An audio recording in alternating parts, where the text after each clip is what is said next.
And then I'm just going to make sure we're actually live by checking on my phone.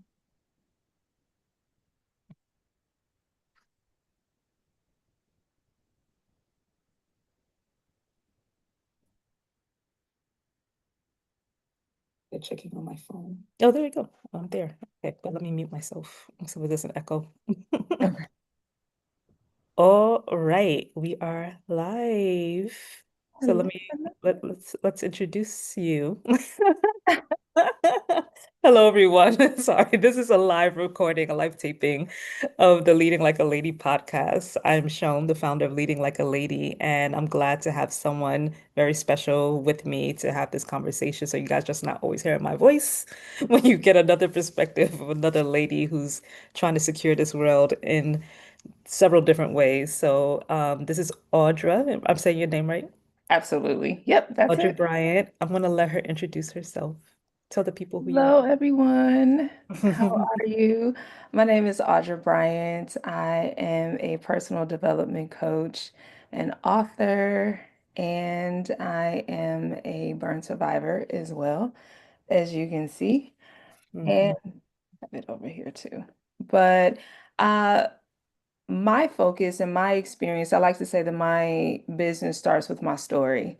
So I was burned at 18 months old and I didn't look at myself in the mirror until I was 25 because I didn't want to see my scars.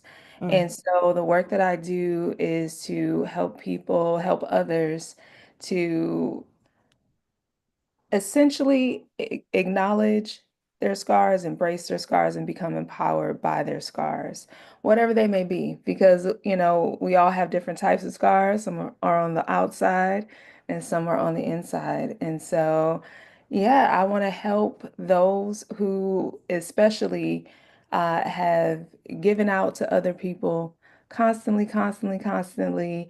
And, a lot of times, we may not always look to ourselves and give to ourselves. So yeah, that's what I do. I help others to empower others to empower themselves in a sense. And Audra failed to mention that she has done an amazing TED Talk. I don't know why she didn't say that, which is how I I discovered her. did. Um, so everybody knows, like leading like a lady, we talk a lot about Black women and representation, especially in media, especially in journalism. And we're going to get to all of that in a second, but we just kind of want to lay the groundwork for why these kind of conversations are important and how they have an impact on our real day-to-day lives, even when we're not the actors on the screen and if we're not the actual people in Hollywood. So, Audra, you said you were burned when you were a child, right? So it was before you really developed like I guess what we would call like self-awareness or self-consciousness really, but somehow still like that evolved and grew into like a limited level of like not self limited self-awareness, but limiting yourself and not letting yourself really be out there and shine.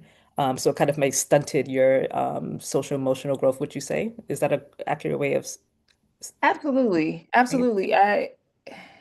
I love that you said I wasn't really self-aware. So you don't think anything is wrong with you until you have a particular turning point, a moment where you're really made aware of this difference that you have. And for me, that was when I was 3 years old and I was in ballet class and I had Mhm. to wear a unitard. And so, you can see the scar. And Yeah. no one outside of my parents and doctors that seen my scar before. And so walking into ballet class, all the kids were like, "Oh, what happened to you? What's that?" And so I felt on display. And from that moment on, that's when I discovered, oh, essentially, I'm not safe. I need to cover myself. I need to hide Yeah. myself. And so I spent, the rest, I did everything I could to get rid of the scars, but until then, I just covered them up. So yeah, So that's like yeah, that just goes to the point of There's been a lot of talk, especially because of what we're going to talk about later, about Black people going into almost every situation with a trauma response. Because, like, even if we grew up with great, healthy parents and decent household, it's like there's always some kind of like incident in our lives from an outsider, from an external force that kind of makes us say, like, oh, we should question, like, our self-worth, or we should question like what we're doing here, or there's something question that we're entirely whole, like as we normally assume, like when we're children. So can you just tell us a little bit more about that journey of like, okay, that happened to you at 3 years old. You are now made aware, you were now made aware of something as a deficit versus like you being whole. What was your journey to now getting back to like, no, I'm perfectly imperfect, that this is Yeah, something that doesn't have to make me shrink. it was a journey because you develop a lifestyle of hiding.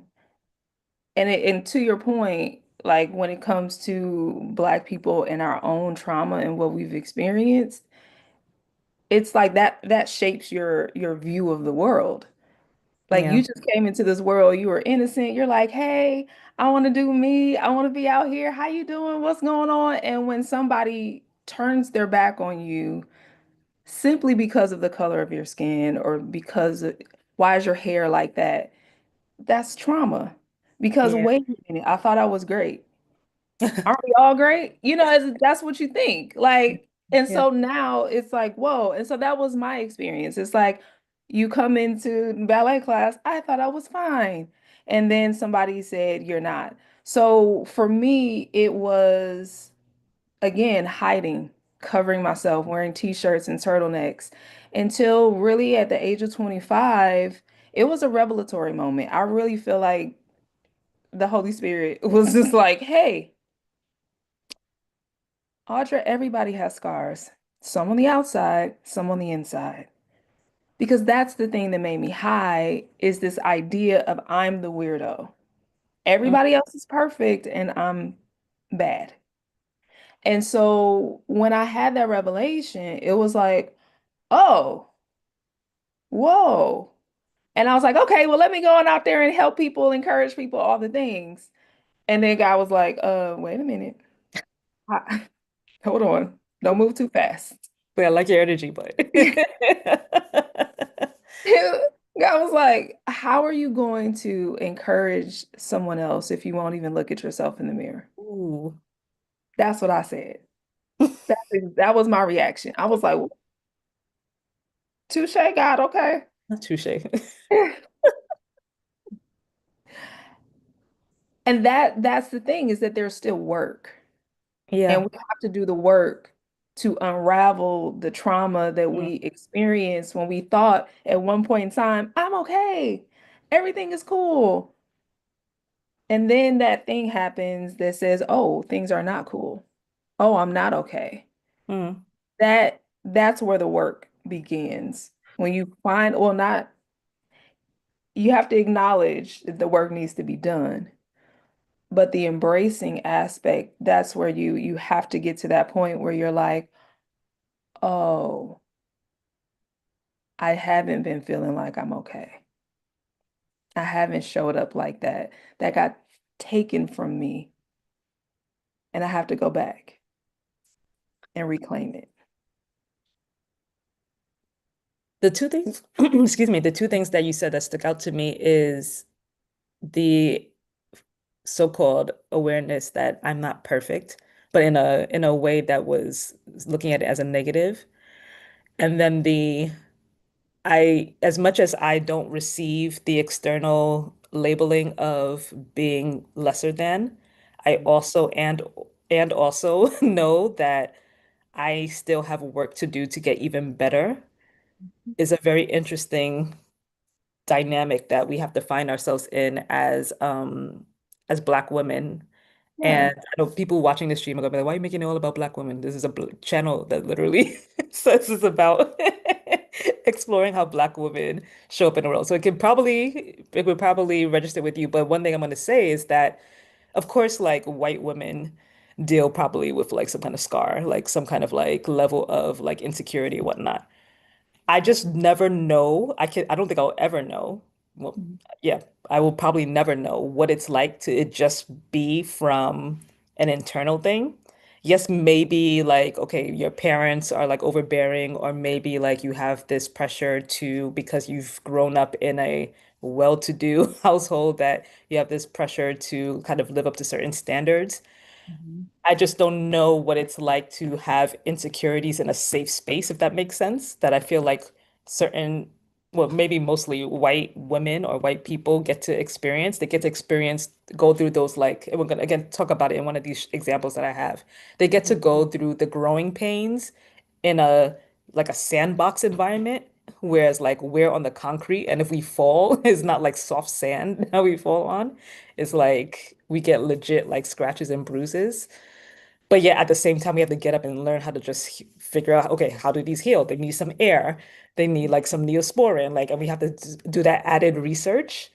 So that those are just the things that are sticking up to me in my mind as you're saying this. Is like, I'm proud of you. I'm happy that you were able to make that journey, but I just don't take for granted that that's like a thing that's just taken for granted, and like that's sudden for everybody. So I'm just really, really like happy that and I hope that it happens for more people. Sorry, you're gonna say something.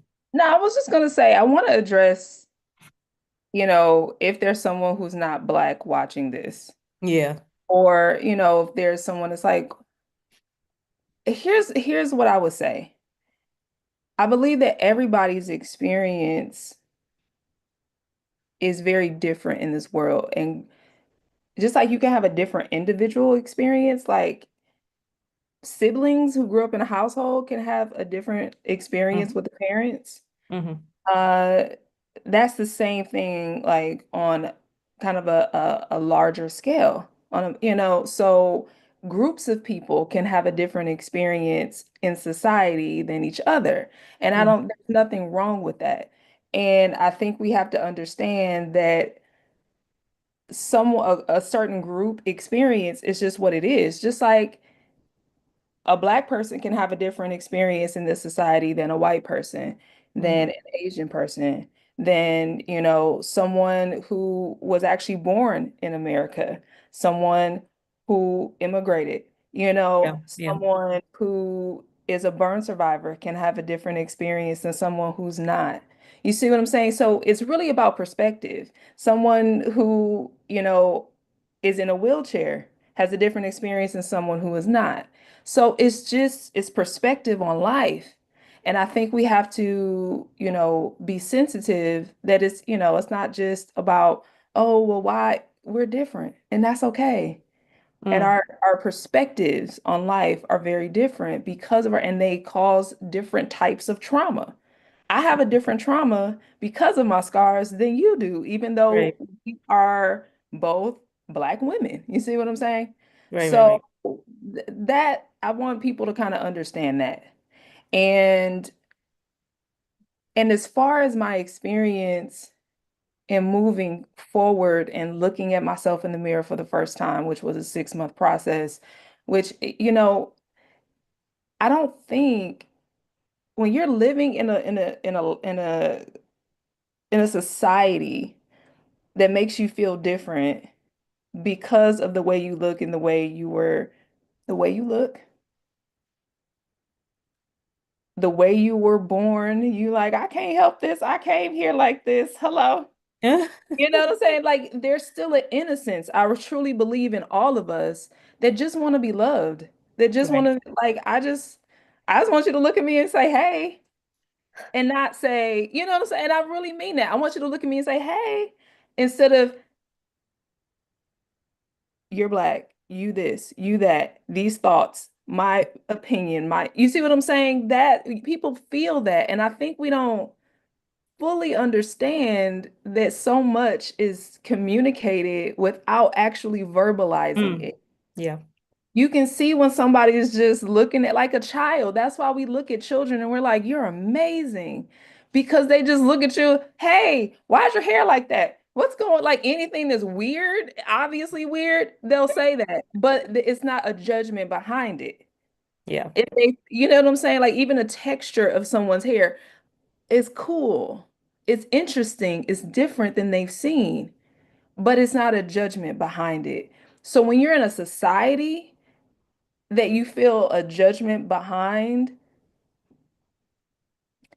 the thing, the statement, the observation, that's when your heart breaks. And your heart starts to break a little every day. You look at something on social media or look at something on TV and it breaks your heart because you're like, I just want to be loved. I don't think that the child in me that before I was 3 years old, before I went into ballet class, I have to go back to that child who didn't know Mm-hmm. that I was different. And I think that's the challenge. Well said. Well, this is a good transition to um a show that I feel I don't know, like I think everything has been said about the show already. Like I'm gonna sound like a broken record, but I just don't know how to express how important it is to see Black women going through yet, or it was a young Black girl, she's like 16 years old. Mhm.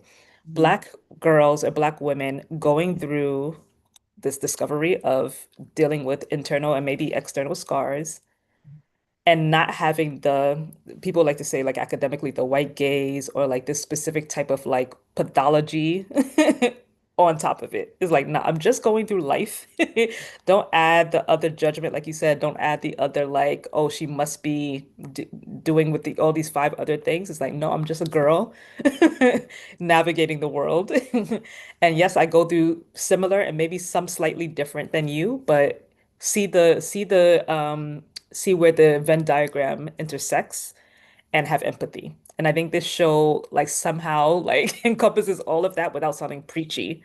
And Mm. for those of you who are watching, you probably know I already did like a review about it on TikTok, but it's the show Forever on Netflix. It was produced by, you know, the show Girlfriends, Yeah, Mara Brock Akil. the Yes. Queen, Yes. the Yes. legend, Hmm. produced by Mara Brock Akil. Gosh, where do we begin? Girlfriends, Being Mary Jane. I think she also did The Game. Like, Hmm. and each and every one of these shows continues to show her evolution of like, okay, y'all are bringing up this new trope of a Black woman. Here's another way to help you get over that and really just see us as human beings. So I'm gonna read a quick recap just for those of you who are not familiar. I hope it's like spoiler free a little bit, but just to give you guys some context, and then we'll go into our conversation about again like Black women and how this like people putting this otherness on us can affect us in real life, even when it's coming through the media. So, like I said, it's produced by Mara Brock Akil, who created Girlfriends and Being Mary Jane. It's an adaptation actually of a Judy Blume book. Do you know Judy Blume? Yeah. Yeah. So the another legend. And the book was called Forever, same name. And I'm assuming, I've never read the book. This is one of the Judy Blume books that I have not read, but I'm assuming that the characters were originally white because normally that's the framework from which Judy Blume writes. No fault of her own because she's a white woman. But this is an adaptation of Judy Blume's book that's now a banned book because it was actually controversial when it came out in the 70s for being very sex positive in portraying like the sex lives of teenagers. But now it's been adapted for Netflix, featuring a mainly Black cast.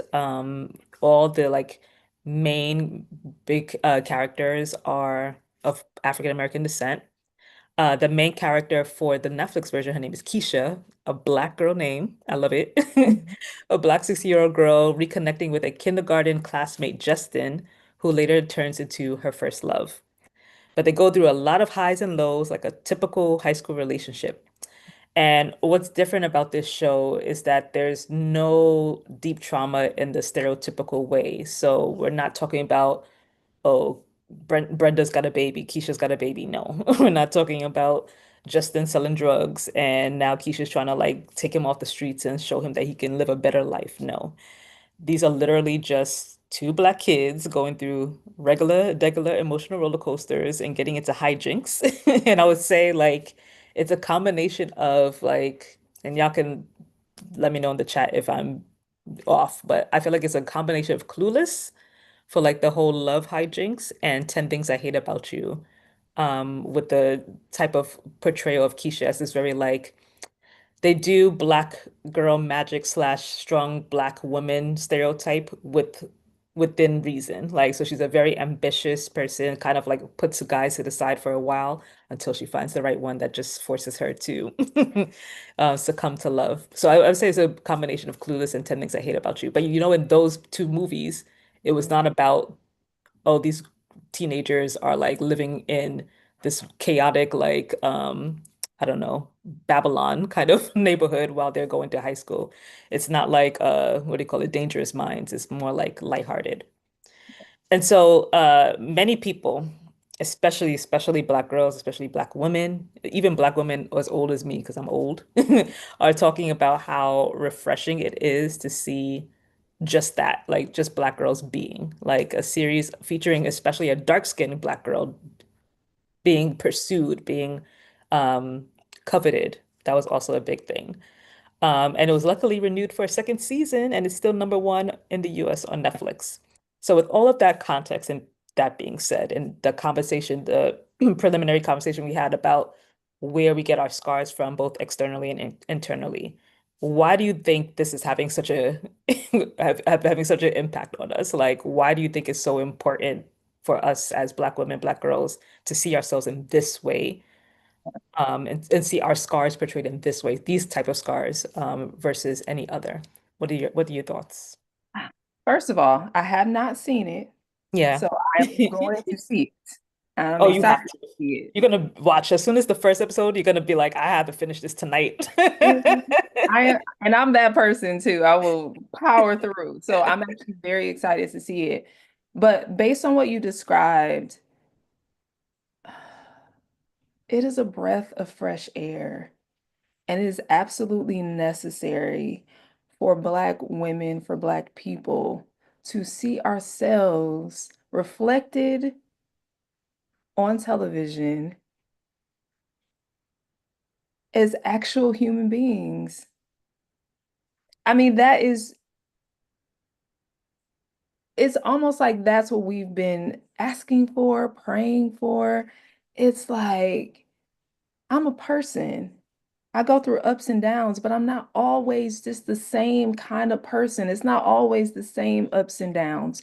Not saying that those ups and downs aren't, happening in someone's life, but there's also a part of you, even if you're having a even if you are going through the traditional, you know, ups and downs where it's, um, unsafe neighborhoods and, drugs and things of that sort. Even if that is your experience, there's something to watching television and escaping that.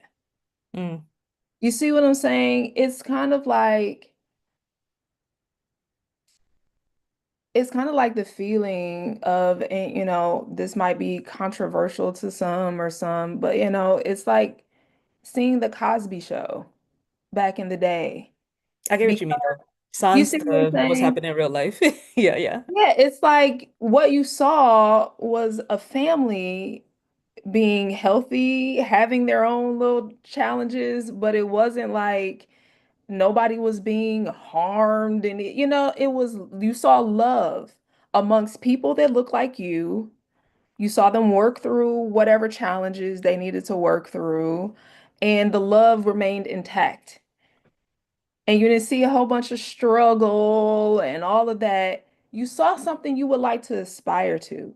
And I think that's something, unfortunately, Black people have not had on a consistent basis is being able, if you're going to look to TV to escape from life, which a lot of people do, Yeah. it's just, it's a leisure activity in many ways.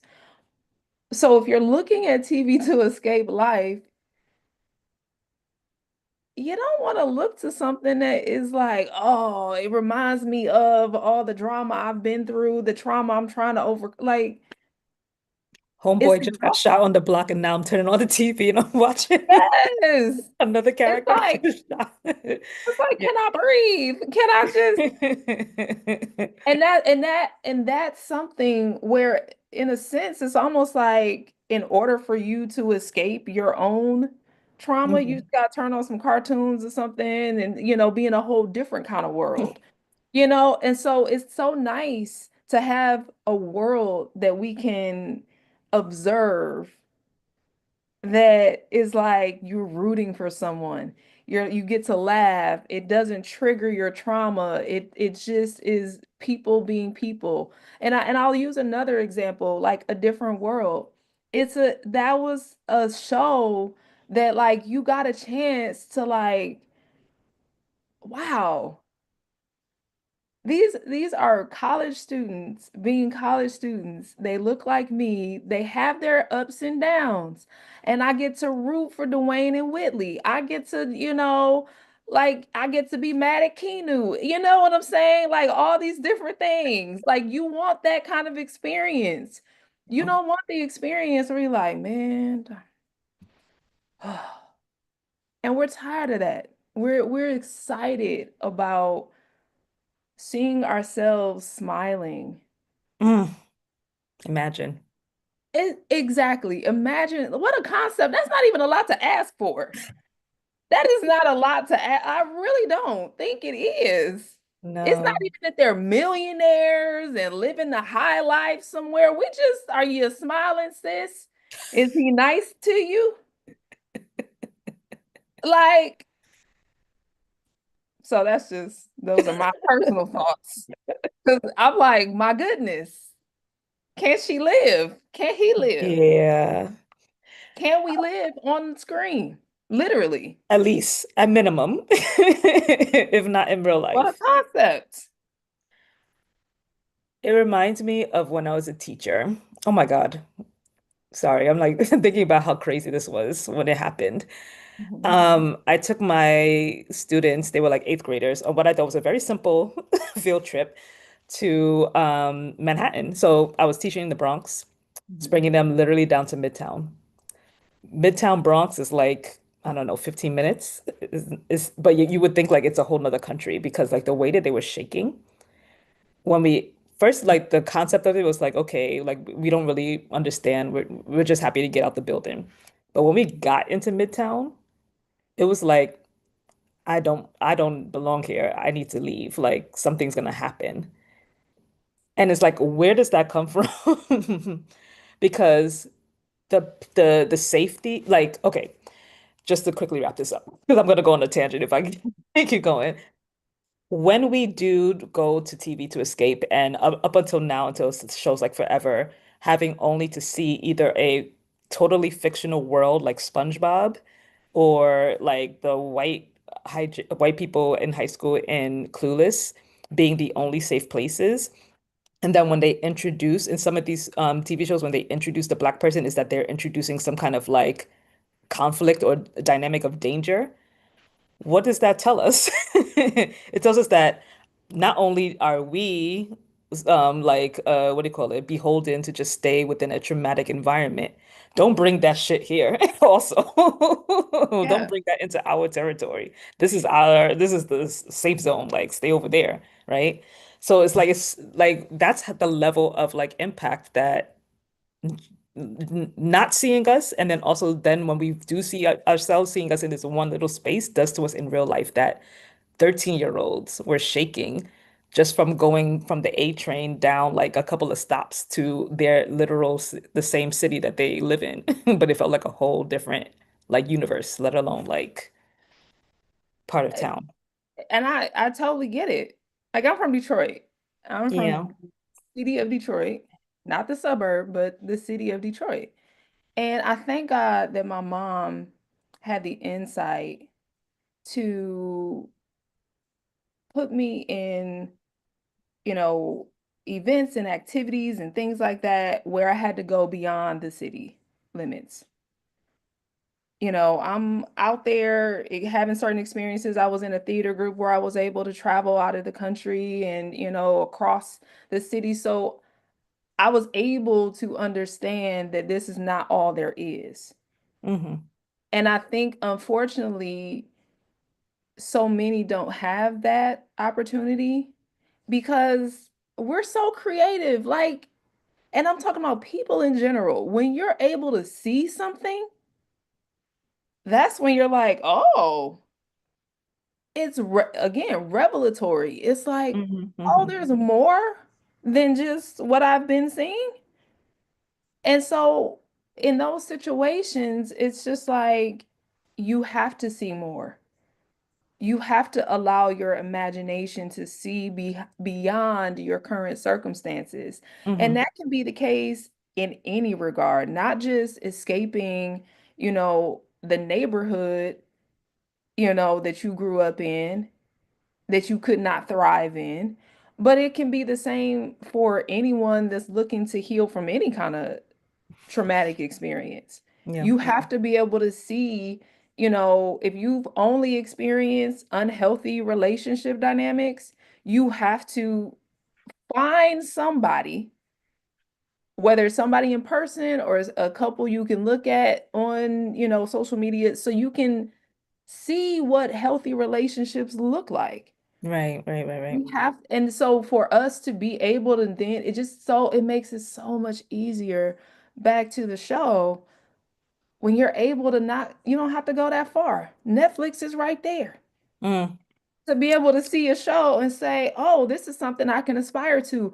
Oh, this is not foreign. This is not like, far-fetched. It's not it's not far-fetched. far-fetched for me to be able to have somebody that loves me as I am and appreciates me and to have a healthy relationship and to have a healthy dynamic and to have parents that love me and to, be a person that loves another person. That's not weird. It's normal. Hmm. Hmm. I like that you said it's not weird. And I'll just, because again, I'll go on a whole tangent. But like this whole thing of like, oh, you're acting white, or like, like when you're just living your life and having joy and having peace, that's equates to acting white. This show just, I hope, just wipes that away like entirely for the next generation, is that no, this is being human. Okay. And you deserve to be like this. Like this is something that when you see the happiness and the joy happening in Black bodies, that yes, Keisha still lives on a certain side of LA, right? Yeah. I'm not from LA, so I don't want to say the wrong neighborhood. But yes, she still lives on a certain side of LA. Justin has a wealthy, a family that came up in terms of his parents, but he's well to do. Mhm. Um, but even in those Black bodies and even in those conditions, they still have joy. Yeah. Like, and it's just natural. It's not like contrived. So like when you see that, you're like, oh no, this that I'm experiencing is a anomaly. Like this is like real. First, when you said only like you're acting white and things Yeah. like that, think about how traumatizing that is. Yeah. That was me. Like, we have perpetuated, unfortunately, this trauma focused, like, we believed it. We Mm. believed the lies. And that is so sad. Yeah. We have believed the lies for so long that we named joy and labeled it whiteness. This. Yes, joy is equal to whiteness. And that is just the saddest thing. And I'm not saying that we just did it on our own, mind you. No, yeah, You understand where it came from. But in reclaiming this, joy is for us. Like, it is necessary. It's necessary for our well-being. And yeah. I Right. would like to take it a step further and just to say, not only is it not just to be associated with whiteness, but I think really associated with, like, make it for yourself as an individual, make it necessary. Like, it's necessary for you probably to brush your teeth in the morning, Probably. right? Probably. It's probably also necessary for you to take a shower and all that kind of stuff.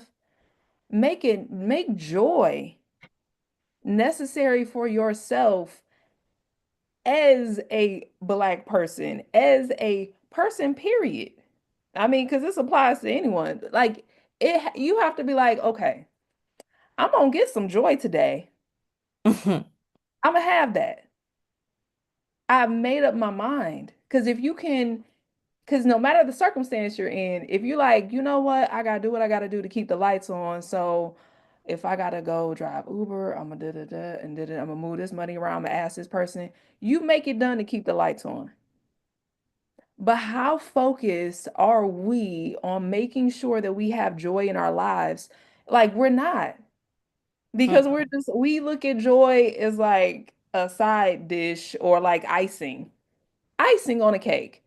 No, joy is a part of the cake. Not saying everything is going to be joy. Like, I don't want to paint that picture. No. But if you're like, okay, something good got to happen, and I'm putting my faith in that, I think that's we have to be demanding of that for ourselves. Because Mhm. in a sense, and I don't know, this might sound weird when I say it, but when I think about this, like a Karen experience, Mhm. there's like a demand for I want my life to be the way I want it to be. And I Even want it if you see now. what I'm saying? Yeah, Yeah. it's like this idea that like I think you're messing up my picture of what everything is supposed to be. And I don't think that's okay. Obviously, we know that's not okay. But the focus of I'm about to enjoy my experience in life and ain't nobody about to ruin that. Mhm. That is, Mhm. it's almost like that. Mhm. Mhm. Again, this is not to say that any of those No, they're taking it too far. obviously we understand that this is not what we Yeah. do. Yeah. This is Yeah. not okay. Mhm. But what I'm saying is that there's like this expectation that life is supposed to be good for me. And I think we have to get this life is supposed to be good for me too. Right. And I should experience joy. And that's just my hope. And I think the more we see joy, the more we start to normalize it for ourselves, Exactly. and the healthier it is. Exactly. So that was forever, guys. Like I am so happy. Like oh, you said like it was revelatory, and I'll also add it's revolutionary. Like this is how like you don't always have to go to marches. You don't have to always like I mean we sometimes have need to boycott. Yeah. But if you can't do any of those things, do this. What Mara Brock Akil is doing. Yes. She fighting the good fight in her own way. Okay. Because joy is revolutionary. It is. Listen. Because everything is trying to keep you from it. I just want to quickly say hi to now you quoting me. That's funny. Somebody in the chat. I don't know how to pronounce your name. I think it's Zivra, but she was like, "It's my life and I want it now." Ah, Yes. The same way those Karens be demanding their yes, life. get that Like, joy. Like, what? We have a joy today? I'm expecting joy. So show up expecting joy. You know that whole idea, like, I wish somebody would. It's kind of like, because that's expecting like shenanigans. I want to switch that up a little bit. yeah, let's You reverse know it. what Let's I'm saying? Like, I wish somebody would pay for my dinner tonight. I wish not somebody would, manifested. let me in traffic without no problems. I wish somebody would just tell me I'm beautiful today. I think we need to show up like that. Yeah, attract the Okay? positivity, Yes, not the drama. yes. All right. Now, speaking of drama, Sinners. Mhm. Because I had a okay, so this right now is like one of the top performing movies of all time, and it's like just ruffling feathers here and there. Forever is ruffling feathers in a somewhat quieter way, in a more positive way. I don't know. It's kind of like it's easing people into the idea of like let Black women live. where Sinners is like where it's hammering people over the head and people are not so happy with it. So let me give the breakdown of Sinners. If you watched it already, and I know I have my again my recap on YouTube, but just for the people who don't know, and I hopefully this is no, this has a little bit of spoilers. Sorry. So, the movie Sinners, written and directed by Ryan Coogler. Ryan Coogler is of Black Panther fame, but he was around for a minute. He did talking about Black trauma, Fruitvale Station, the new Rocky movies, I forget the guy's name, the character's name right now, but the new Rocky sequels that was focusing on Rocky's opponent's child going into the boxing ring. Ryan Coogler is doing a lot of with Marvel right now. Ironheart is another Black female character lead. So Ryan Coogler is out here really doing the work too. But Sinners is an original screenplay, the first original screenplay since I think they said the pandemic, I want to say, or maybe it was a little bit before that, to have grossed as much as it has now, over $300 million worldwide, and written by a Black man. Hallelujah. But there's some, controversy about about the movie. So let's summarize it. So in the movie, there's Wumi Musako's character. Wumi Musako is a black uh, plus size female actress. And her character's name is Annie. She's a dark-skinned plus size black woman who's also the considered the community spiritual healer. She and her boo, Smoke is played by Michael B. Jordan, were together before they lost their daughter during childbirth. Then Smoke and his twin brother, also played by Michael B. Jordan Stack, seem to abandon everybody, like especially their lovers, to go to Chicago and work for Al Capone and use that money to come back and build a juke joint in Mississippi, where they're from. So it's like they're trying to flip it and reverse it with the money that they get through Al Capone. When he returns, Smoke and Annie, the plus size dark-skinned black woman, they reunite briefly before she ends up dead because vampires. This is a vampire movie, guys, in case you didn't know. Feedback about her character has been torn. On the one hand, people are praising her love story with Smoke, again played by Michael B. Jordan, because she's the atypical, desirable romantic partner, being dark-skinned, being plus size. However, at the same time, and I'm one of these people in this camp, some see her as a slightly revised version. I wouldn't go this far, but some people have said that she's a slightly revised version of the mammy and the strong black woman trope because A, she has to save everybody at the expense of, spoiler alert, her pain and her death. So she is running around making sure everybody stays alive. Meanwhile, she ends up dead. And B, Umi, in an interview, the actress who plays her, described her character as being Smoke's mother figure and protector. Now, if you know who her co-star was, who played the love interest of the other twin brother played by Michael B. Jordan, you know that that's Haley Steinfeld. Haley Steinfeld is a very famous skinny white woman. And she did not get characterized that way. She did not get characterized as a mother figure. She did not get characterized as a protector. She was described as very sexy, as a sexual desire. People were like going on and on about, oh, because in the movie the character is like 1/8 black, so she's an octarian or something like that. I forgot how to say it. Octo. Um, thank you.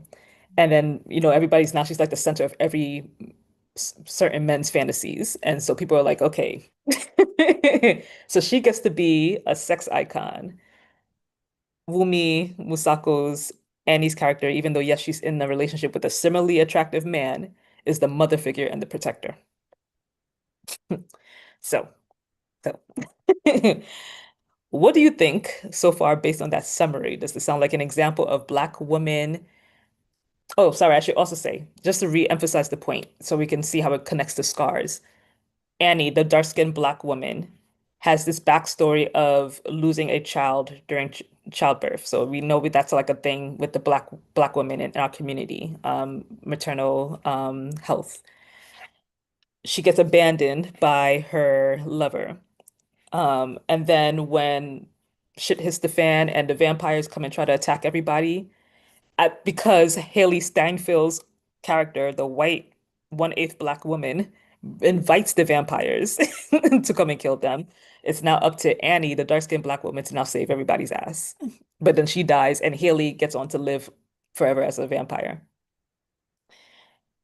Does this sound like, without seeing the movie and just like that summary, does it sound like Hollywood's treating black women's scars with care, or are they exploiting it for the sake of the plot? Okay. And do you have other examples of people in Hollywood using black women's scars as exploitation rather as exploring their humanity? So first, I have not seen Sinners. Yeah, So thank you for the overview. yeah. Um, Based on what you shared, I think you saw my face as you were talking. Uh, First, I want to say that I think it's incredibly important for Black women to be seen as beautiful, as desirable, and also vulnerable Yeah. and in need of saving and rescuing. I really just believe that with like my whole heart.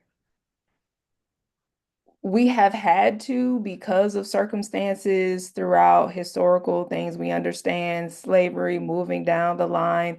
It's at the end of the day, it's easier for someone to, it's less fear, I would imagine, for someone to deal with a Black woman than a Black man. So it's like, okay, I'll deal with you. I don't want to deal with him. But then that puts a Black woman in a space of having to then be a protector. No, thank you. I don't want to see it. I don't want to experience it. I want to be protected. I am a woman. I have ovaries. I want them to be protected as well. And I just, this concept, and this is not to say that a Black woman cannot stand up and help and support and isn't, you know, strong and phenomenal in many ways. This is not to say that.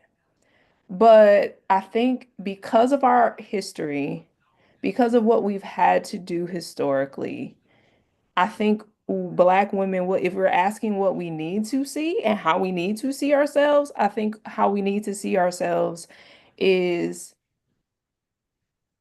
taken care of.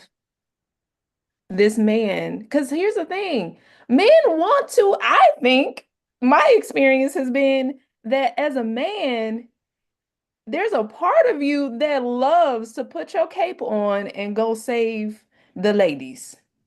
That is, I just feel like it's innate, it is in there. And I think men need to do that. And I think we have to then let them.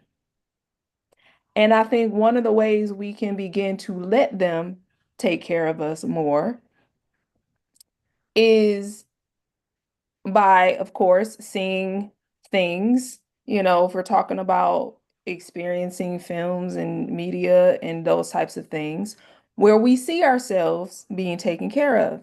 Now, a woman, I believe that femininity thrives in safety. Mm. So if we are in a safe space because we have a safe man there, please do this. I've heard wives talk about, yeah, I carried the couch in when I was by myself, I carried the couch in, I put this there, I did whatever. But if he's around, like she, not necessarily carrying the couch, but kind of like that. Like I will carry everything. But if my husband is around, I don't know how to do anything. Oh my God. We need to, oh my God, I don't know. A little more. I honestly feel that. Like, it's kind of like, really, let him care for you. Now, you pay attention and you look, oh, did you see that thing right there? There's something coming over there. But I'm gonna stay back here and be safe though. That thing is coming out there. I think you might need to board that window up. I don't know. Oh, for real? You need me to do that? And let his masculine energy rise to the top and boom, bam. You know what I'm saying? Everybody saved. He feel like he did it by himself, but you already know what was going on because he was like, "Well, babe, you really had my back." Yes, I did. And you are nice and alive to talk about the story. That's what I'm saying. To the Like as it line. relates to this film. I'm just saying, and I know I'm like being silly about it, but it goes back to this idea and this concept of the trauma. Yeah. We've been through so much trauma, and we was just like, hey, I'm just gonna pick up the stuff, put it on my back, because I don't know who's gonna help. I don't know who can help because our help got taken away at one point in time. Our covering Mm, got taken away. It got put in jail.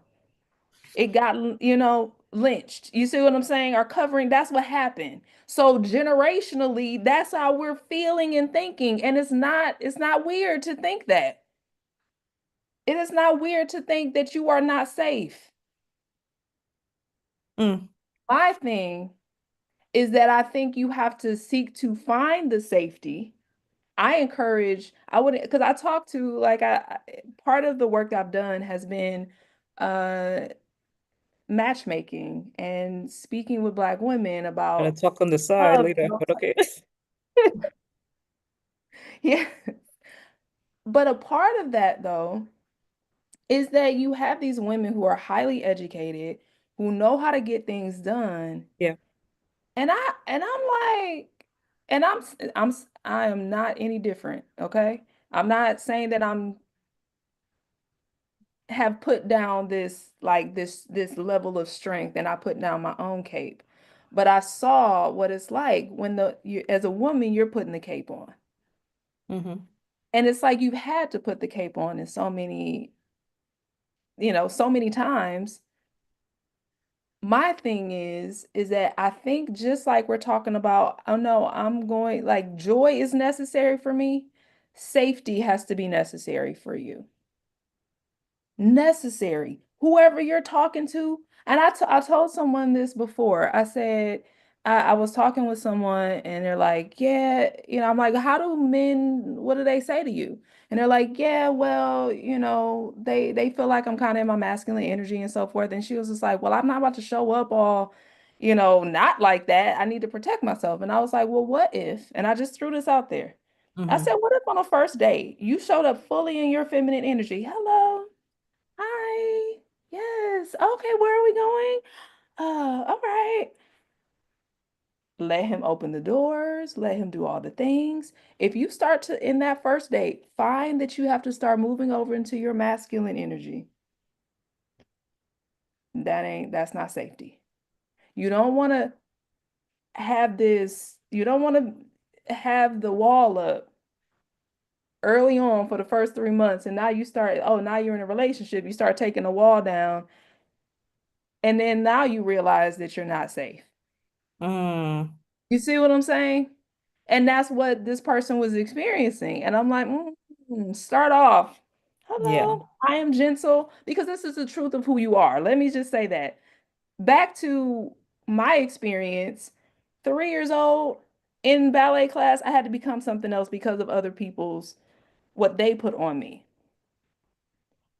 My journey is getting back to pre 3 years old, where I didn't even know it was a problem. That is our thing. We have to get back to before all the trauma. What am I? I am a Mm. woman. That's I a am bar. feminine. I am beautiful. I am gentle. I am kind. I'm supportive and nurturing. Oh my gosh. Yes. I love that about me. And you are in that. And you are friendly. Everything is good. You are just, at one point in time, that's how we were Mm. until all the things, Until until the disappointments. it's a great book that like really outlines that. And by the way, let me just check in the chat. I know that we're talking a lot about like from a oh my gosh, the chat is going. I Oh, know we're talking a lot from a like a heterosexual point of view. So sorry for those who don't identify as that. It's just that that's the what the character is dealing with. She's like in a heterosexual relationship. But you know who what book outlines this actually from both perspectives, also with like the gay male perspective as well. The book Homecoming. I don't know if you've read that book. Mhm. I haven't read it. Oh, okay. It's by Ya Gyasi. I hope I'm saying her name right. She's a Ghanaian writer. And like just how you said, like we've been dealing with it forever. Like she is another perfect way of interweaving. Like, by the way, like in the background when we were trying to just live, y'all were doing this nonsense called colonialism, slavery, etc. And like sometimes we were like, going through our little dramas here and there, like with our relationship and trying to figure out, okay, like can this person like watch over me and da da da. And as we're going through that testing and trial, it's like you're bringing in all this extra like extra things like extra trouble and shaking up the safety that we're dealing with even more. Like, and I wonder if, and I mean, only a black man can answer this for me. If black men threw their hands up and was like, also, well, we're doing a lot of like, we weren't ready to protect you from this much stuff. And they're kind of saying like, Ah, interesting. Interesting. Um, and I think about that because, like, just to tie it back to the movie, how he was like, "Oh, I need to go," and there's an analogy for this, but he's like, "I have to go to Chicago to stack my money up before I can be ready for you." How many times have we heard a guy say, "Oh, I need to like get my money right," or "I need to like be at this level in my career before I can like settle down or can really propose to you," and da da da da da. Like, it just seems like a thread. first of all, I do feel like in general, if I'm talking about a good-hearted man, if I'm talking about a loving man who is honest and who's not playing games, who is a loving, godly man, I think this man, right? I think this man is going to do what he can to make sure he has himself together so he can take care of you, he can protect and provide and be a safe space for the woman he loves. I believe that. Uh, I I believe that also as individuals, people who have experienced life, we've all had certain traumas. Period. It's just a part of life. I think what happens is that we have to also do our own work at the same time because trust is really hard to being able to trust someone is really hard when you've had your heart broken and you experience a lot of deception. And there's a lot of deception. People are taking classes on deception. Like, how do I do this? And I'm just like, so it's hard to navigate because people have trusted, people have said, people say, I'm going to do this, I'm going to do that. And it doesn't happen. So I think, though, the best gift we can give ourselves and give our significant other is to, go to therapy, get some coaching, see what your thoughts really are. Because a lot of times we don't know what our perspective on life is or our perspective on relationships, what they really are until we have a conversation with someone and they reflect back to us. You just said that every man is terrible, essentially. Like, if that's how you feel, then that's all you're going to experience. You know what I'm saying? And so I think there's an idea of like, okay, let me do the best that I can on my, in my waiting season. Let me do the best that I can to at least understand myself more. And I think if you focus your energy on I deserve joy and I deserve safety, those are the things we just talked about. If that is like, this is necessary for me, just as necessary as it is for you to shower and to brush your teeth, then when you start to experience, like, I don't feel safe, I feel confused all the time with this person, or, oh, I'm never happy, I feel drained every time I'm around this person, then that's discernment. You're like, oh, This person's not safe. Mm, I am not experiencing joy with this person. mm, But if we don't have an understanding of what our needs really are, then we'll be open and just, make an excuse. Oh, it's just a bad day. Oh, well, Oh, well. No, no, no, no, no. I have a higher no. You're gonna love me and love me well. When I listen to other people, when I look at friends who are married and happily married, there's not a question about like, oh, I'm kind of scared. Oh, I'm kind of like, it's not all of the drama. It is not, obviously I'm not saying I know everybody's everything, mhm, mhm, but they're still able to move forward in a healthy manner so that I don't see this person like being completely depleted. You just go through life stuff together, but you go through it together. And you know what I'm saying? It's a healthy way to go through life together. If it's not mhm. a healthy way to go through life together, then we are not about to be saving everybody and then, have a zombie take us out. No, thank you. Oh, I'm just saying, like, but the softer you are in a sense, mhm. the more sensitive you are to things that aren't right. That's Ooh. your feminine, you become aware. That's your discernment. That's your intuition that's saying this is not right. But the more we get out of that, and this is just my perspective, but the more you get out of that, the more you try to arm yourself and put on all the armor, Mhm, you can't feel the shift. You can't feel the little thing that makes you feel, oh, that didn't feel good. I don't like the way he said that. Oh, like you don't feel that. You taking mhm. it in stride. No, we don't take it in stride. We're like, oh, I have fallopian tubes, sir. We don't do that over here. I have a uterus. What are we talking about? Or even if you don't have that, it's like ooh, I have feelings and emotions, and I should be cared for. I love this. Now I have fallopian tubes. Let me see what's going on in the chat. I'm sorry, guys. I'm wondering what the chat is saying. Lord have mercy. They probably like, who is this child y'all got I on here? can't. All right. Let me read it first.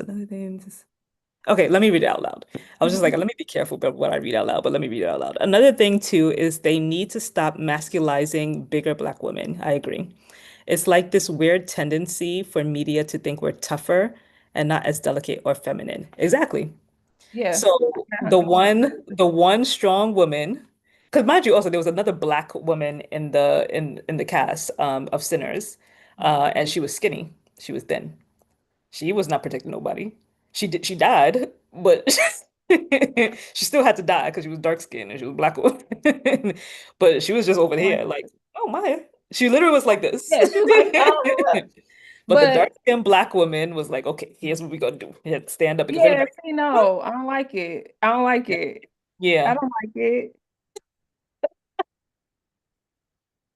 Yeah, what You, is that about? thank you for saying that, whoever said that, because no, this is inappropriate. This is Hello, I am a woman. I don't care what size I am. I deserve to be protected. Me and y'all out there, go. You have such big muscles, sir. Oh my gosh. Thank you Michael B. so much Jordan has for all the muscles required to yes. have lit that place up. Like, I don't know how he failed. I'm like, I mean, that's just how I feel. I'm like, you got muscles. Look at you. You are so strong. This is amazing. Please go out there. We Had need all you. the guns, had all the grenades. When I think, I'm sorry, like, I love Ryan Coogler down, but the Mhm. plot holes. Oh. See, again, They I didn't see showed they showed earlier in the movie that Smoke and Stack, these twins, came back like armed to the it. like grenades. They had grenades in the back of their truck. They had now, mind you, I know they were stuck inside the house because blah blah blah. Long story short, the vampires had to be invited in order to get to them. So the only thing protecting them from the vampires for a long time was not inviting them in, like verbally saying you can come inside. However, and these were military trained people. Like one of the big things that they kept saying is like, oh yeah, they were like starred veterans from World War One, blah blah blah. I'm like, so y'all didn't bring that energy to this situation? Y'all can't fight. You fought off, I don't know, Yeah. like in the beaches of Normandy, but I'm probably saying the wrong thing. That's World War Two. But anyway, Yeah. but you can't fight this like this thing right here with your grenades and everything. It was at the end that Michael B. Jordan was like, oh, grenades. Let me blow Got some stuff up you. after everybody already died.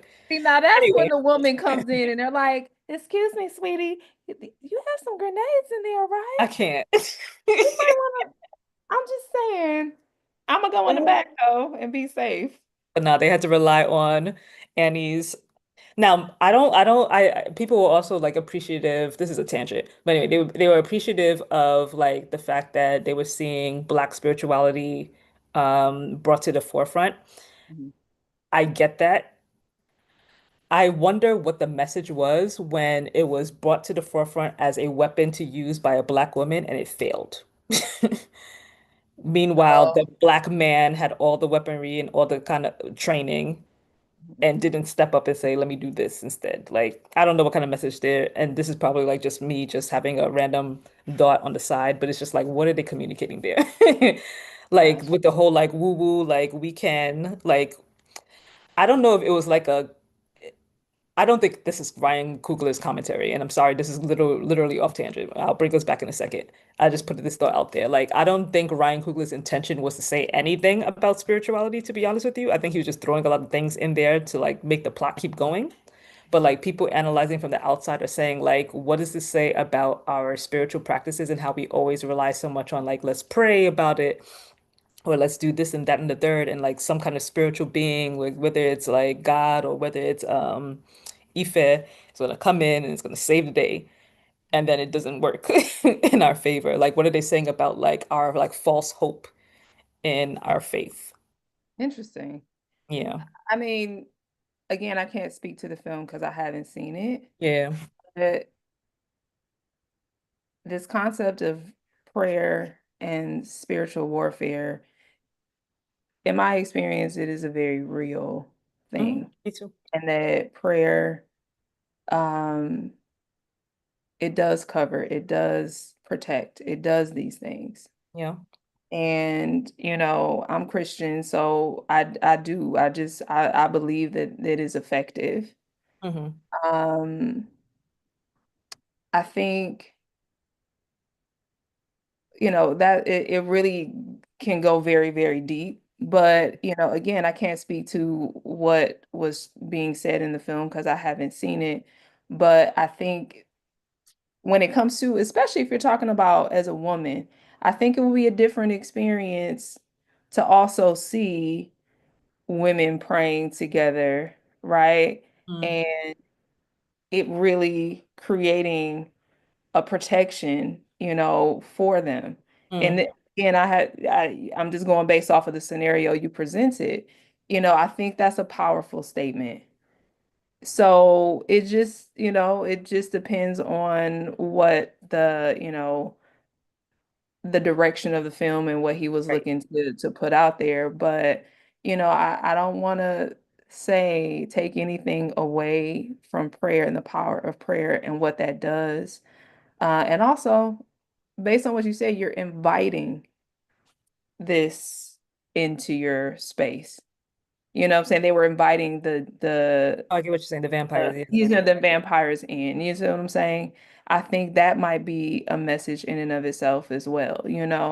So, so yeah, that's kind of how I see it. But absolutely, I would have been like, "Hello, is some I think y'all got some Literally ammo. kept turning to her like, so what do we do now? I'm like, you are the Y'all got some military grenades." veteran. Yeah, I'm like, why are you talking to me about all the things? You got a truck full of solutions back there, sir. I At don't know. least I'm just try. saying. Like, at least be I creative. think as a woman sometimes, and this is what I was gonna say is like I think sometimes they when we talk about strength and we talk about women's strength, a lot of times we're trying to equate a woman's strength to this to doing to what it looks like exercised by a man. And what I mean by that is whereas a man will go in there and just start punching stuff and like jumping on things and all of that kind of stuff and handling it from a physical perspective, a woman's strength can be, and a lot of times is just very different than a man. And so that doesn't make it any less than a man's physical strength. So just to use the example you gave, it's kind of like, okay, y'all go get those grenades. We gonna be in here praying and like, you know what I'm saying? Like the things that you speak out of your mouth, it can be, all a different type of an internal power and Mm, what that looks like and how that affects things externally. I think that would be very interesting to see what that internal power is and how that reveals itself and manifests itself in the world. I think that's very interesting. Just like but think about it though. When you think about and I don't know the numbers or anything like that, but when we're talking about a married man typically like lives longer. oh no, it's the opposite. The woman lives longer. Well, I'm saying a married man lives longer than a single man. Oh, I get what you're saying. Yeah, yeah, yeah, Yeah. yeah. So Hmm. typically a married man lives longer than a single man Yeah. and makes more money than a single man. Mm. Interesting. I wonder why that is. So it's certain, I think if we put more energy into experiencing the power of a woman in different ways, we can understand our power as in not being physical and we're doing all the things. That doesn't mean that, if you got some a black belt or something, please use it. I am not saying don't. Show me some things because that would be nice to be able to do all the Some things. You know what I'm nunchucks. saying? You know what I'm saying? But what I am saying though is that I think it's so important for a woman to also exercise the other aspects of her power that are Right. not necessarily, you know, what a man's looks like and how it manifests itself. Two things I want to say. I'm gonna remember this last thing, so I'm gonna say the first thing first. It's Mhm. just kind of off tangent. Um, I say all of this thing, and you kind of like basically what you've said is summarizing my point of bringing it up is that Ryan Coogler's intention was unclear. Mm, Not trying to knock him, but I think like, and it's a weird space, I know, where it's like we just kind of want to like sometimes like enjoy ourselves and make art. I mhm. get it because it feels like a lot of times, especially probably for Ryan Coogler, just like it is with Kendrick, just as it is with like certain kind of creators, where you've now been kind of labeled as that guy or that woman who brings a socially conscious message, even if you're making like something like a Marvel movie like Black Panther or whatever. It's like at the end of the day, we got to learn something that has to be a message. And I don't know, Ryan Coogler was like, I'm just trying to like play around with different like motifs and have fun. Actually, I know the answer. The answer is no, because based on certain other scenes, which I won't spoil for you, because I do think you should watch the movie just for the sake of it. There's a scene in there where it's like, okay, I know Ryan Coogler, you know that this is trying to send a message. But then why are you not as responsible then with the messaging around Black women, like we just talked about here? Like, what are you trying to say? Like, it's not clear because we can try to give you grace and say, like, oh, you're not meaning to portray her in that sort of way. But that's what I just described the thing to you and you got it from not even seeing the movie. So it's like you got to be very careful and thoughtful. Not unfortunately, it is what it is. You have to be thoughtful and mindful as a Black creator when you're putting Black women on screen. How is this translating to how people are perceiving and deciding what this means about Black women in real life? That's sadly the way that our brains are wired to work when it comes to media. Yeah. The other thing I wanted to say really quickly Oh, go before, ahead. because I Yeah. was about to forget it. Mhm. Oh no, I did forget it. No, it was like literally like disappearing. Go ahead. Maybe it'll come back to Okay. me. Okay. Um, I think I totally understand your perspective and you know, perhaps sometimes you're not as aware as I imagine. Maybe he's just not as aware, which I think, obviously you think that he is. But if anything, I think what would be a good way to respond to that and a good way for us as Black women to have change is to put energy and focus on how do we want to show up in the world, period. Yeah. Like, Oh, I remember now what I wanted to say. like Can I? how do you want, okay, go You also ahead. summarized the purpose of leading like a lady because when you said like, okay, Yeah. we bring to our leadership what we think looks like leadership from how men are caricatured of this like brute force and brute strength, when really our strategic mindset, ironically, the thing that technically they say that we need to use now because we're like evolved beings, like we're not animals or whatever, that's what we actually bring to the table as leaders. So it's just so interesting and that you said that because I was like, yeah, that's literally why I created this whole thing because it's like, Yeah. no, like we don't need to take on quote unquote masculine energy in order Yeah. to thrive in a hype-based environment. Like we already have that skill set that if any employer is wise and is paying attention, knows that I don't want to like make it that it's only a woman thing. Like I think men are should be highly capable of knowing how to use their mind also strategically. They just take for granted that they could just move about the world in Yeah. certain ways. But we have to be like kind of more because we're going against so many different obstacles. We have to literally be more strategic. And so that's Yeah. just ingrained in us. So I just wanted to quickly say that's like No, this brand exists. But sorry, go I ahead. love that. And I Yeah. think it's incredibly powerful. And we just have to explore how powerful that is even more. And I honestly, based on what you were saying before, I think that when you're upset about something in the portrayal, Yeah. let that anger move you toward if women, Black women of all shapes and sizes, all hues, just was like, you know what? I like having my boots on the ground with my fan, doing my thing. I like chilling. I like relaxing. I like all that. I like the whole concept of the soft life. Yeah. This concept, it's so like it's strange to Yeah. so many women because we're like, I got to do all the things though. And I think if anything, if there's a movement of us, just like, thank you so much for taking care of me. That is so nice. I love it. I feel so safe with you because I focus my mind to expect joy. I focus my mind to expect safety in whatever environment that I'm in. I program myself for that.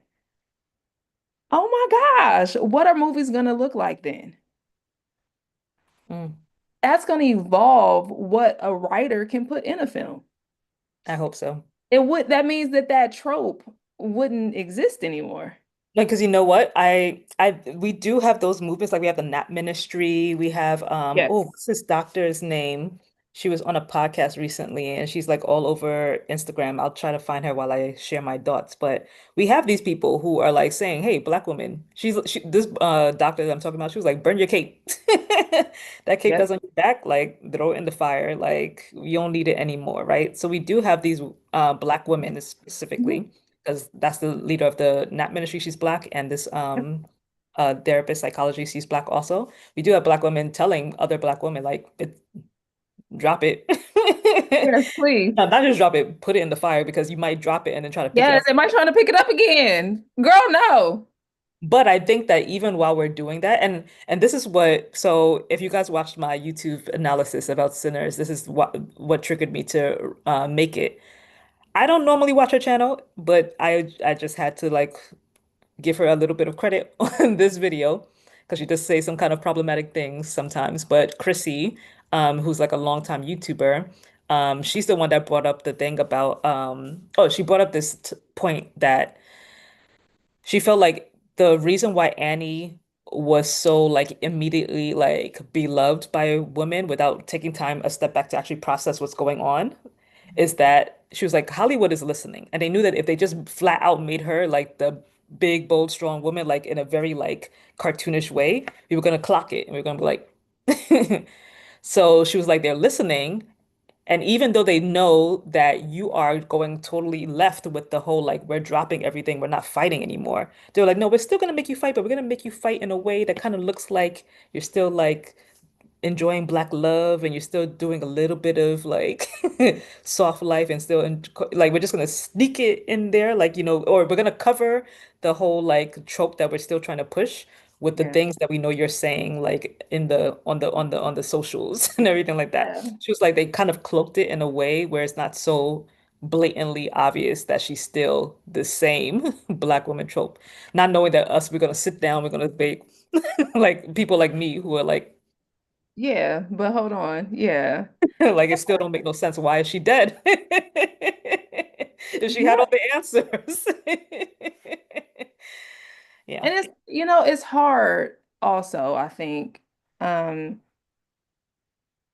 to have so many answers and to still say, hey, but I want you to do the thing so that I can keep my peace.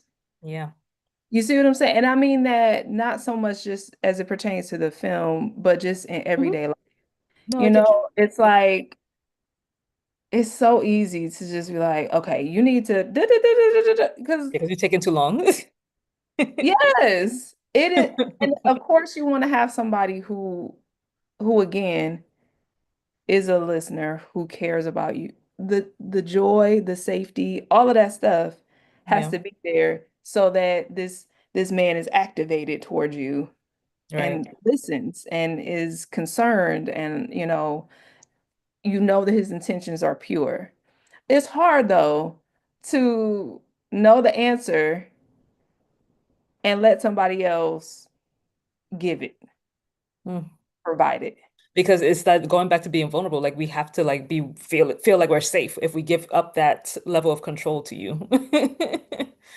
But if you're always giving the answer all the time, then you're answering for yourself and you're not going to feel safe. It's such a weird dynamic, to be honest with you. It's so weird because Yeah.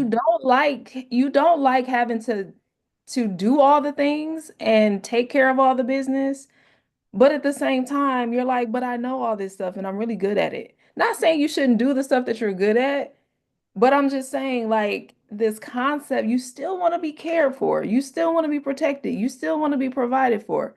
All that stuff exists. So you have to I think you really have to select really well, understand what your needs are, understand that you want to be cared for.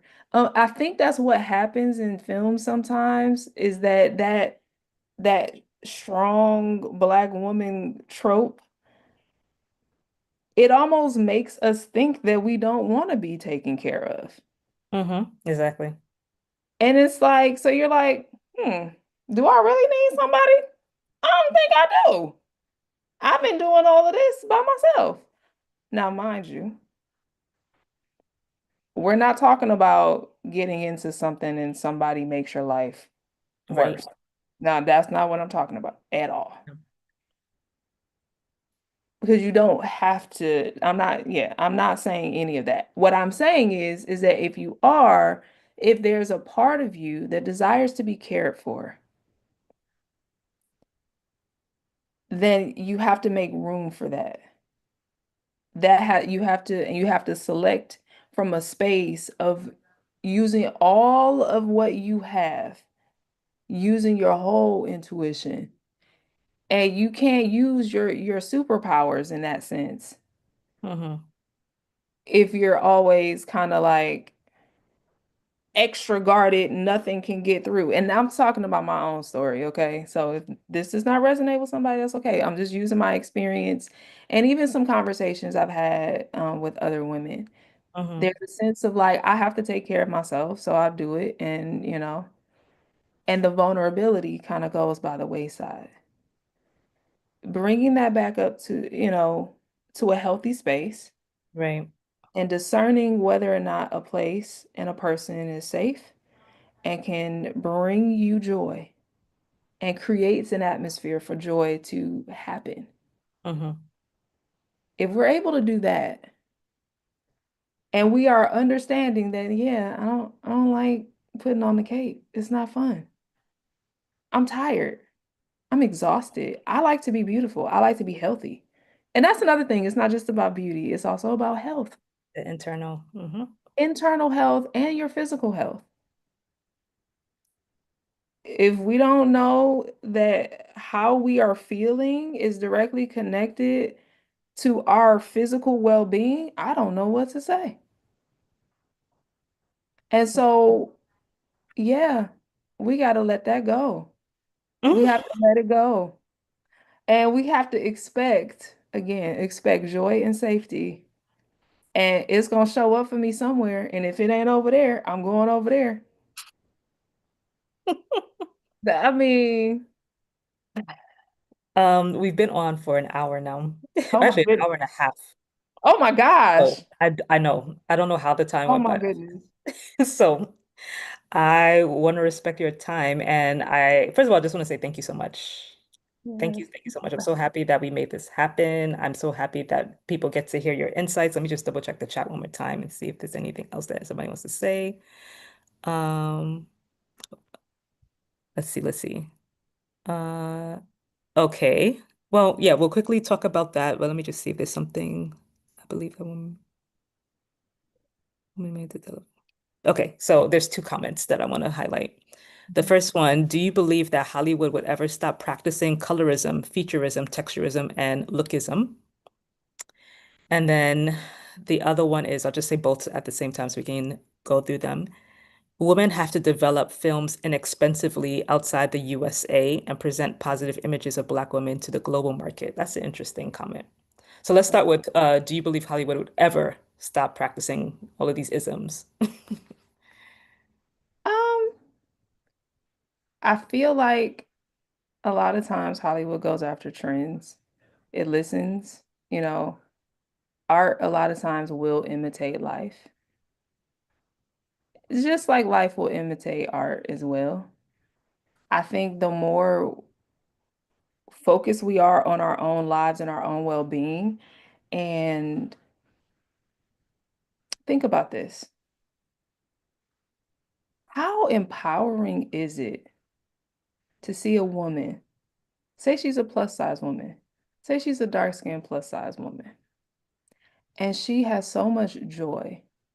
She is, and say she is healthy. We're not talking about cakes and pies and all types. This is not about that. This is just, she's not a size two.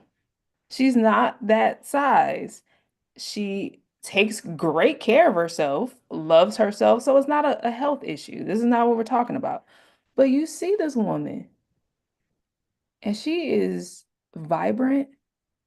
She is loving of herself and loving and caring for others, toward others. And she has natural hair, all these different things. She's a beautiful person, a beautiful spirit, right? Other people are going to see her. Other women are going to see her. And they're going to see themselves in her. They're like, she's kind of like me, huh? And they start to feel the same way. And then people start to share it. People start to live like that. How do you do what you do? And then other people start to mimic that and experience that in their own lives. Then that is going to create a demand that Hollywood is going to have to respond to. Mm, I just honestly feel the more, if we're just love yourself,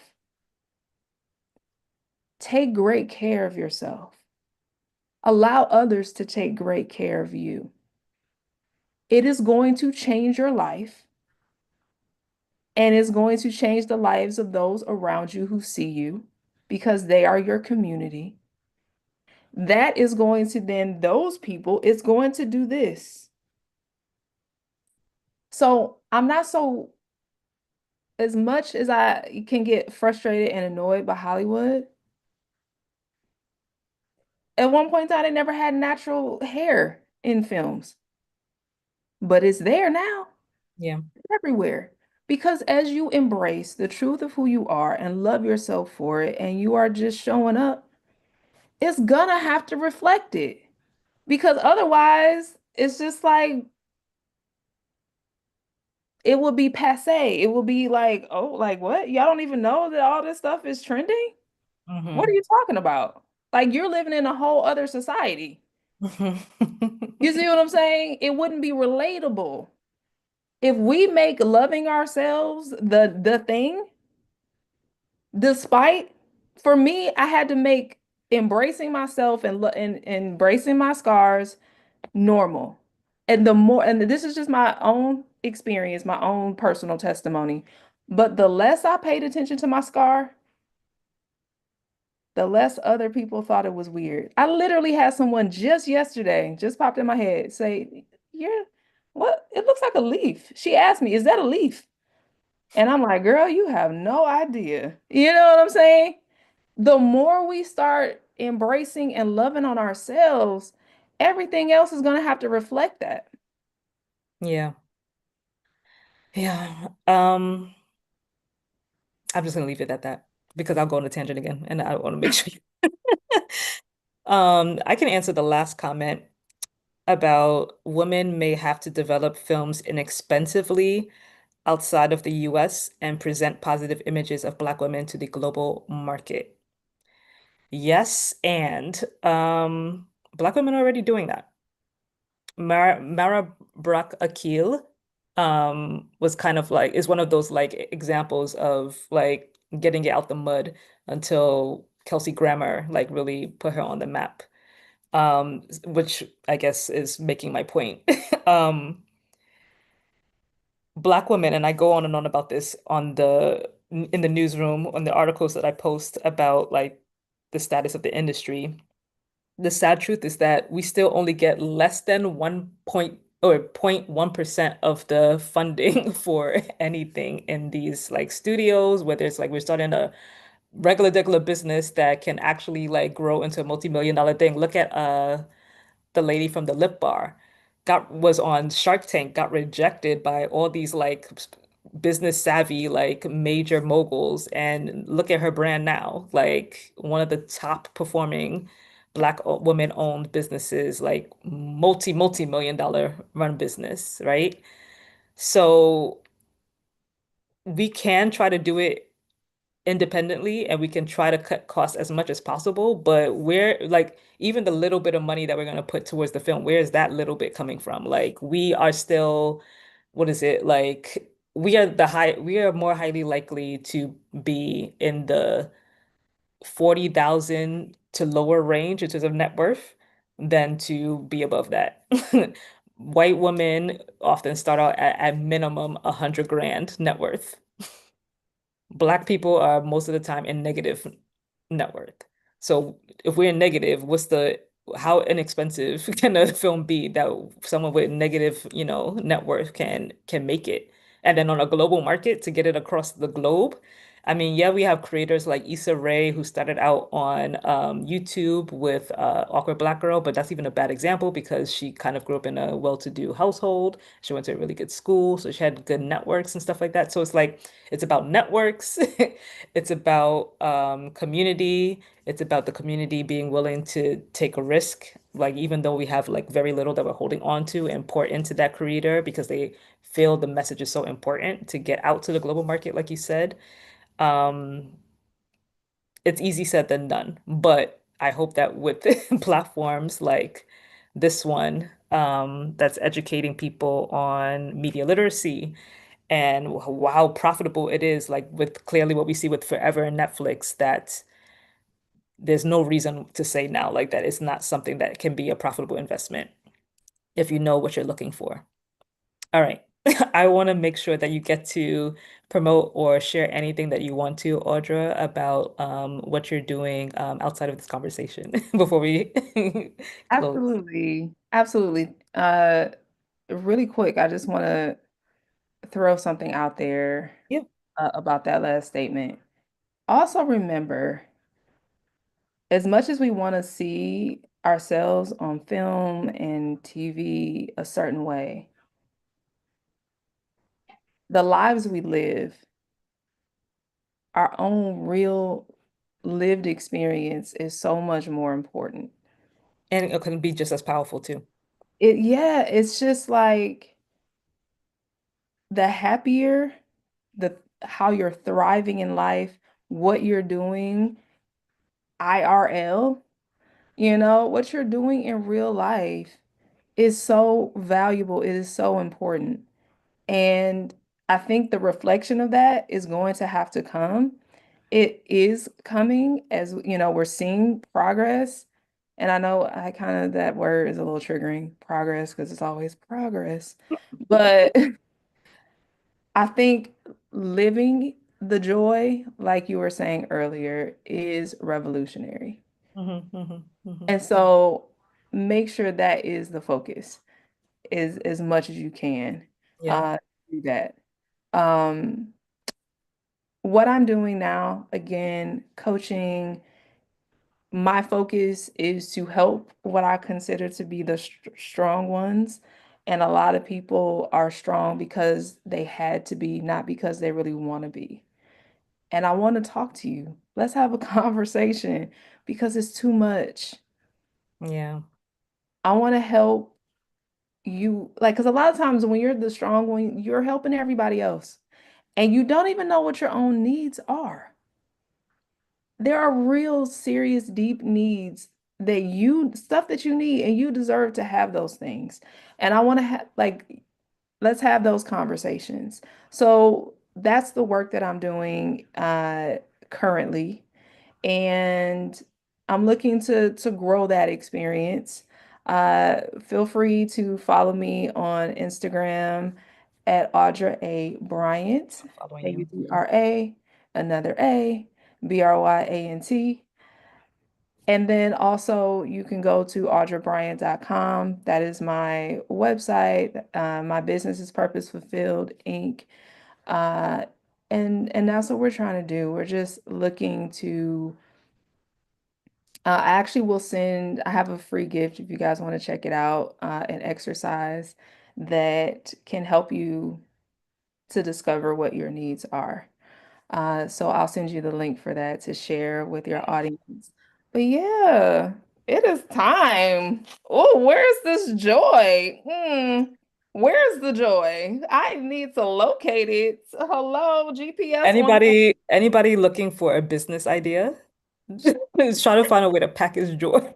Okay, well, Black where is woman. it? Can y'all FedEx it to me? I need some joy and some safety in my life. That is the focus. That is what we are doing.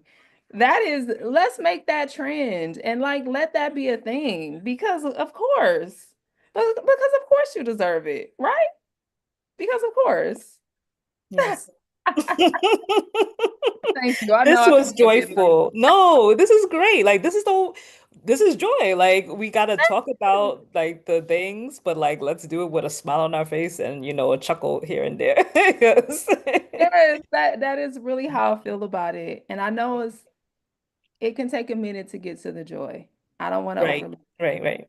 I'm with you on that. I understand. Hmm. But I also know that it's necessary, and I also know that you deserve it. I also know that if you have put forth all this energy to fight for yourself your whole life, you need a minute to be safe, to feel safe, to love yourself in this moment. Take this moment to love on you. And I really mean that. Because if you don't demand it for yourself, I don't know what to tell you. I don't know if people are just going to show up and try to throw joy at you. Mm. So you have to say, this is who I am. And what you'll notice is more people will show up for you and show up with, they'll bring the joy because you are expecting it.